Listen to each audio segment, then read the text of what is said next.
ठोक्यांचे भुकेलेलो नाहीत, तर आम्ही आशीर्वादाचे भुकेलेलो आहोत. आम्हाला आशीर्वाद पाहिजे मतदारांचे, आम्हाला आशीर्वाद पाहिजेत मातोश्रींचे. लोकप्रतिनिधी पद जे आम्हाला मातोश्रीने प्राप्त करून दिले ते गद्दारांना काय कळणार. त्यामुळे आम्ही मातोश्रीशी एकनिष्ठ राहिलो आहोत, असा जबरदस्त टोला शिवसेना नेते विनायक राऊत यांनी ठाण्याच्या सभेत शिंदे गटाला लगावलाय. महाविकास आघाडी शिवसेना उद्धव बाळासाहेब ठाकरे पक्षाचे उमेदवार राजन विचारे यांच्या प्रचारार्थ कोपरी येथे महासभा एकनिष्ठतेची या सभेचं आयोजन करण्यात आलं होतं. यावेळी राऊत यांनी शिंदे गटावर जोरदार निशाणा साधला. तसंच राजन विचारे यांचा विजय निश्चित असल्याचा विश्वास राऊत यांनी व्यक्त केलाय. शिवसेना फोडणाऱ्यांच्या कपाळावर गद्दारीचा शिक्का मारला जाणार असून पुढची पिढी देखील त्यांना माफ करणार नसल्याची टीका राऊत यांनी केली आहे. तसंच ही निवडणूक भारत मातेची आहे, ही निवडणूक संविधानाची आहे, ही निवडणूक घटनेची आहे, ही निवडणूक स्वातंत्र्याची असल्याचं राऊत यांनी सांगितलं.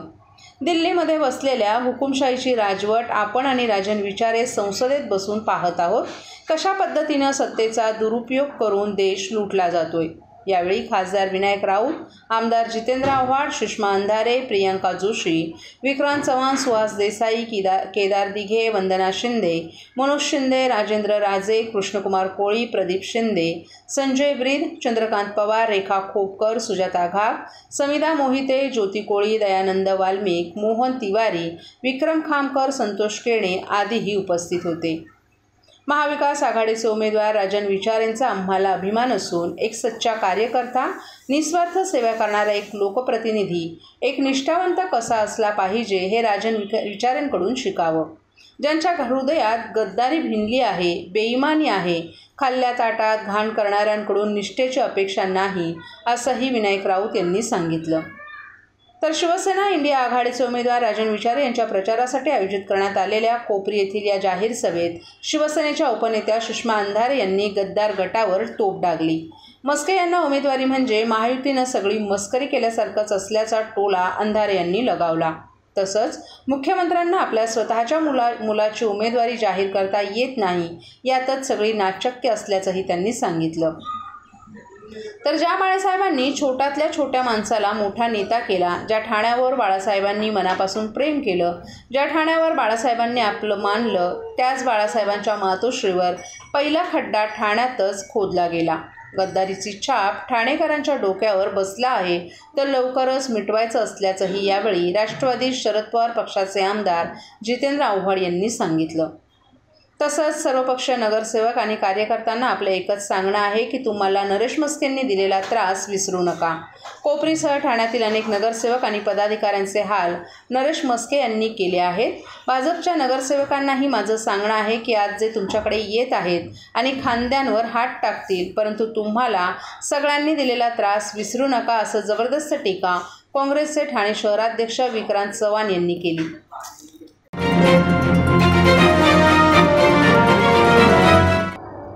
नाशिकच्या पेठरोड भागात रामशेज किल्ल्यानजीक नवीन कंपनी सुरू करण्यासाठी पुरातत्व विभागाचं नाहरकत प्रमाणपत्र देण्याच्या मोबदल्यात 1.5 लाखाची लाच स्वीकारणाऱ्या पुरातत्व विभागाच्या अधिकाऱ्याच्या हीनकृत्याबद्दल ठाण्याचे आमदार आणि सह्याद्री प्रतिष्ठानचे कार्याध्यक्ष संजय केळकर यांनी संताप व्यक्त करून या अधिकाऱ्यांचं तातडीनं निलंबन करण्याची मागणी केली आहे. तसंच गेल्या काही वर्षात केलेल्या निर्णयांचं ऑडिट आणि आत्तापर्यंत दिलेल्या नाहरकत प्रमाणपत्र प्रकरणाचं ऑडिट करण्याची मागणी सांस्कृतिक मंत्री सुधीर मुनगंटीवार यांच्याकडे केली आहे.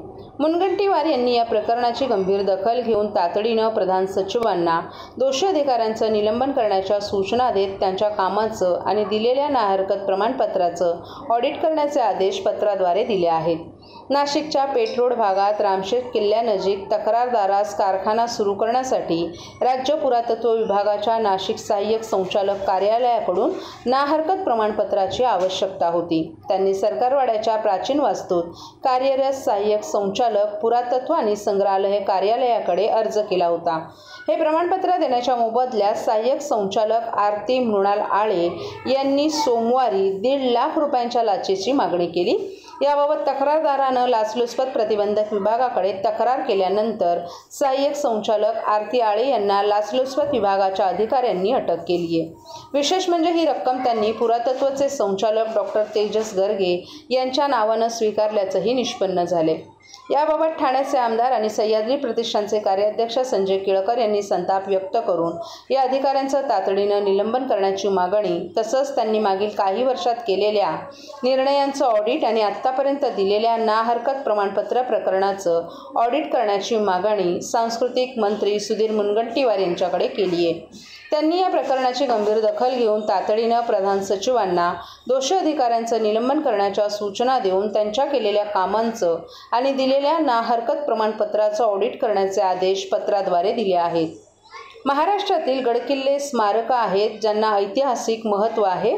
अशा ऐतिहासिक वास्तूंकरिता, त्यांच्या डागडुजीकरिता पुढील पिढ्यांना स्मारकांचं महत्त्व कळावं याकरिता शासन मोठ्या प्रमाणात निधी देते, तर काही अधिकारी गडकिल्ल्यांच्या कामांकरिता परवानगीही देत नाहीत। वर्षानुवर्ष परवानग्या रखडवतात, शासनाकडून येणाऱ्या निधीत कमिशन खातात। ही बाब गंभीर असून सह्याद्री प्रतिष्ठानच्या माध्यमातून गडकिल्ल्यांसाठी आणि स्मारकांसाठी येणाऱ्या निधीवर चौकीदाराचं काम करणार असल्याचे प्रतिष्ठानचे कार्याध्यक्ष आमदार संजय केळकर यांनी सांगितलं।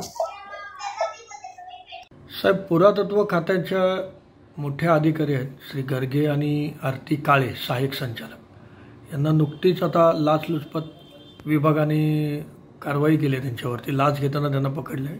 याबाबत आपली काय प्रतिक्रिया आहे? खरं म्हणजे ही बाब केवळ दुर्दैवी नाही तर संतापजनक पण आहे, कारण की शासन शिवरायांच्या विचाराप्रमाणे शिवशाहीचं शासन या ठिकाणी असावं, त्या अनुषंगाने निरनिराळी धोरणं बनवत असतं, निरनिराळ्या योजना आखत असतं आणि त्या विचाराने शासन चालत असतं। आणि त्या दृष्टीने देखील ही जी गडकिल्ले आहेत, स्मारकं आहेत की ज्याला एक ऐतिहासिक महत्त्व आहे, त्याच्यासाठी शासन मोठ्या प्रमाणात निधी देखील देत असतं। 223 कोटी आपल्या शासनाने निधी या सगळ्या विभागाच्या करता दिला आणि प्रत्येक जिल्ह्यामध्ये निरनिराळी स्मारकं आहेत। तसं नाशिक जिल्ह्यामध्ये पण 14 कोटी रुपये म्हणजे काही कमी नाही की तिथली जी काही स्मारकं आहेत, संरक्षित स्मारकं जवळजवळ 75 आहेत, संरक्षित किल्ले आहेत, त्यामुळे त्या स्मारकांना योग्य पद्धतीने त्याची डागडुजी राहावी, पिढ्यानपिढ्या पुढच्या पिढ्यांना त्याची माहिती असावी, म्हणून शेवटी हा निधी दिला जातो। आणि तोच आपला हबाबाचा माल गपापा केल्यासारखं जर कोणी करत असेल, त्याच्यावर कमिशन घेत असेल, त्याच्यामध्ये परवानग्या द्यायला देखील अडवणूक करत असेल, तर हे अपेक्षित पण नाही, अभिप्रेत पण नाही। आणि त्याच्यामुळे एकतर ताबडतोब या सगळ्या प्रकाराची, कारण आता नाशिकला 14 कोटी रुपये दिलेले आहेत, हे निरनिराळ्या कामाकरता दिलेले आहेत। तिथले निरनिराळी जी स्मारकं आहेत, किल्ले आहेत, त्याच्यामुळे तिथे समजा खर्च झाले असतील तर त्याची चौकशी देखील झाली पाहिजे। आणि त्या संबंधामध्ये जर निधी खर्च झालेला असेल आतापर्यंत, कारण की GRच आहे आणि GR मला वाटते मार्च 23चा आहे, आणि त्याच्याप्रमाणे जर त्याच्यामध्ये खर्च झाला असेल तर त्याचं ऑडिट देखील समोर। सर्व नागरिकांना आवाहन करण्यात येत आहे की सध्या डासांमार्फत पसरणाऱ्या डेंग्यू या आजाराचा प्रसार रोखण्यासाठी प्रत्येकाने पुढील प्रमाणे कार्यवाही करावी। डेंग्यू आजार एडिस इजिप्ती हा डास चावल्याने होतो। या डासांची पैदास साचलेल्या किंवा साचवलेल्या स्वच्छ पाण्यामध्ये होते। 8 दिवसांपेक्षा जास्त दिवस पाणी उघडे व साचून राहिल्यास त्यात डास अंडी घालतात। अंड्यांच्या अळ्या तयार होऊन पुढे डास तयार होतात। यासाठी आपल्या घरातील पाणी साठे, उदाहरणार्थ बॅरल्स, पिंपे, टाक्या, हौद, रांजणे इत्यादी दर आठवड्याला रिकामे करून घासून पुसून कोरडे करून पुन्हा भरावे। 1 दिवस कोरडा दिवस म्हणून पाळावा। पाणी साठ्यांना घट्ट झाकणे बसवावीत किंवा जुनी साडी, चादर, धोतर यांनी बांधून झाकून ठेवावीत, म्हणजे डास त्यात जाऊन अंडी घालणार नाहीत। घराच्या गच्चीवर, आजूबाजूला, अंगणात कोठेही पाणी साचू देऊ नये। भंगार सामान उघड्यावर टाकू नये, उदाहरणार्थ टायर्स, प्लास्टिक सामान, कुंड्या, टाकाऊ वस्तू इत्यादी. अशा सामानात पावसाचे पाणी साठून त्यात डेंग्यूच्या डासांची पैदास होते.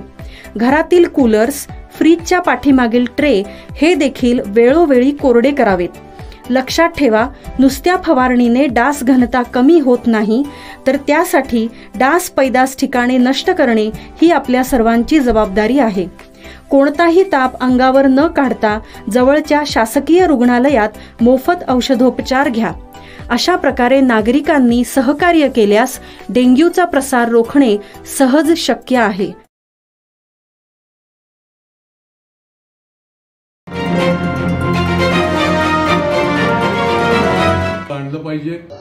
ठाणे लोकसभा महायुतीचे शिवसेनेचे उमेदवार नरेश म्हस्के यांच्या निवडणूक प्रचारार्थ महाराष्ट्र नवनिर्माण सेनेचे अध्यक्ष राज ठाकरे हे रविवारी 12 मे रोजी ठाण्यात येणार आहेत. धर्मवीर आनंद दिघे यांच्या आनंद आश्रमाला ते भेट देऊन आनंद दिघे यांचं दर्शन घेतील. राज ठाकरे ठाण्यात येत असल्यानं मनसैनिकांबरोबरच महायुतीच्या कार्यकर्त्यांमध्ये जल्लोषाचं वातावरण आहे. तसंच दिघे साहेबांचा खरा शिष्य कोण या वादावर आता राज ठाकरे हे पडदा टाकतील.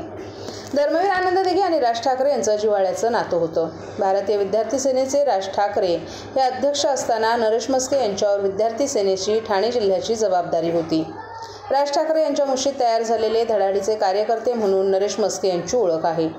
ठाणे लोकसभा महायुतीचे शिवसेनेचे उमेदवार म्हणून नरेश म्हस्के यांचं नाव जाहीर झाल्यावर नरेश म्हस्के यांनी राजगड येथे जाऊन राज ठाकरे यांची भेट घेऊन आशीर्वाद घेतले होते.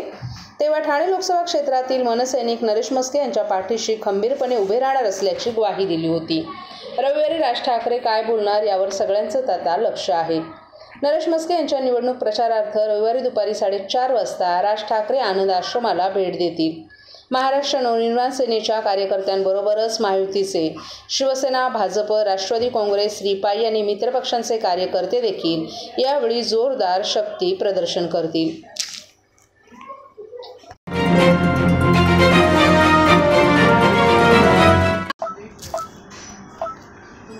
माजी नगरसेवक विकास रेपाळे यांनी माजी नगरसेविका नम्रता फाटक आणि मीनल संखे यांच्या तोंडाला काळिमा फासलेले फोटो व्हायरल केल्यानं उद्धव ठाकरे गटाच्या महिला आघाडी आक्रमक झाल्या असून या संपूर्ण गोष्टीवर मुख्यमंत्री काय कारवाई करतील अशी त्यांनी मागणी केली आहे.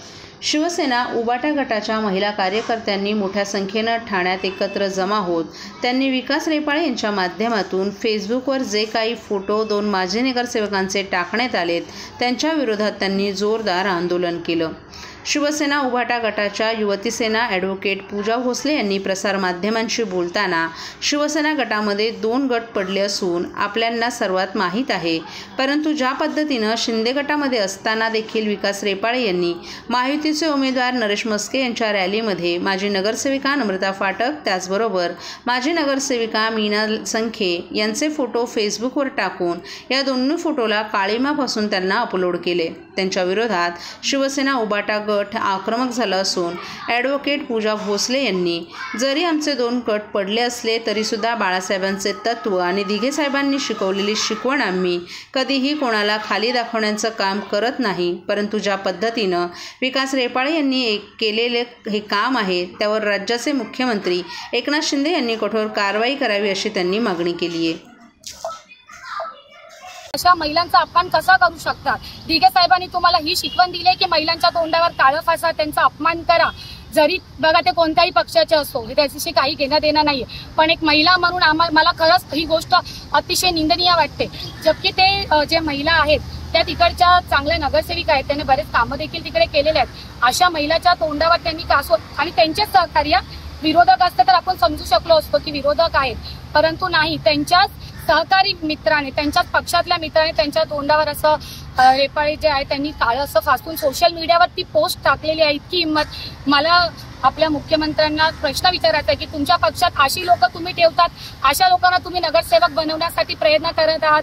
माझी मुख्यमंत्र्यांकडे विनंती आहे की जो असा महिलांचा अपमान करत आहेत अशा व्यक्तीला तुम्ही तुमच्या पक्षातून हाकलून दिलं पाहिजे.